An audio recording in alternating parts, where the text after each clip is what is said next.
Leksimizni davamlaştırmamız, hürmetlik vatandaş. Endiki mavzu olamındak.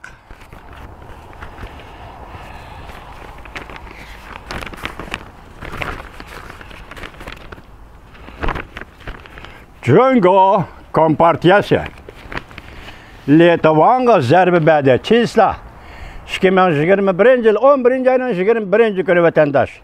Cungo Kompartiyası Lietuvaga zərbi bərdi. İki devlet diplomatik münasebetlerinin dercisi düşürüldü. Mavzulu haber 11. ayının 20. gün Venviyet orbiti ilan kılındı haber. Bundak başlandı. Cungo Taşkı İşler Ministerliği 12. günü bundak görsetti. Litvan Cungo'nun karşı duruşuna karamay.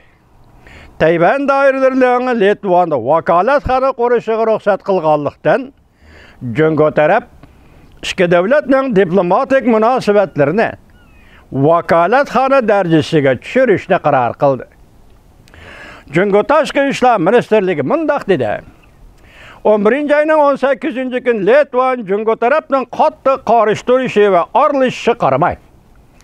Tayvan dairələrinin Litva vakalatxana quruşuğa ruxsat qıldı. Bu hareket oçuqdan oçaq bir Cungo bir Tayvan payda qılğanlıq bulup, İki taraf diplomatik münasebet ornatuş axbaratıda bergen siyasi vədilərə xilaf bulup, Cungo'nun egelik hüquq, zimin bütünlük, ziyan salğanlıq ve Cungo'nun içki işlerine aralashqanlıqdır. Cungo Taşkı İşler Ministerliği mundaq görsetti.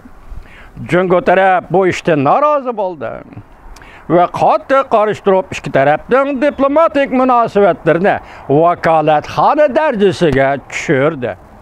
Bir Cungo siyaseti xalqaro cemiyette ortak itiraf kılıngan siyaset dedi Cungo'luklar. Yana bir haber, hürmetlik vatandaş. Amerika Devlet Meclisi'nin bir nefer nopozluk azası agahlandırıp mundaq görsetti. Cungo belki Beijing olimpik murosimidan keyin Tayvanga hücum qildi. Mavzulu haber 11. ayının 20. günü Erkinlik Vaqt gazetede e'lon qilindi. Haber undaq başlandı. Yakından beri Cungo kaynadan aeroplan çıkarıp Tayvan'la parakanda kılıp qarnetiga yarışa qadamini tizlatdi. Amerika Devlet Meclisi Avam Palatası Harbiy İşler Komitetining raisi Mike Progress agahlandırıp mundaq ko'rsatdi. Cungo 2022 yılı Tayvan'a tecavüz qilish harkisini kuchaytirdi. Men shuningga ishonaman ki Cungo Amerikada ojiz bir prezident vazifa o'tayotdi deb o'ylaganda Tayvan'a qo'l silishning yaxshi fursati deb hisoblab, uning hozirgi plani Beijing qishliq olimpik murosimidan keyin Tayvanni egallash. Cungo Tayvanni egallamak, kontrol qilmoqchi bo'lyapti. Amerikada konservativlar matbuoti Breitbart xabarlari munda xabar qildi. Progress navbatda Amerika Alabama shtati PM Talk radio stansiyasining ziyoratini qabul qilganda yuraklik yuqorqidek paraz qildi. Progress mundaq hisobladi. Cungo qishliq olimpik murosimidan foydalanib, yer shahri doirasida obrazini yuqori ko'tardi. Murosim oxirlashgan amon Tayvanni egallaydi. Va mundaq ko'rsatdi. Beijing hozir prezident Joe Bidenni sinab beqiyotdi.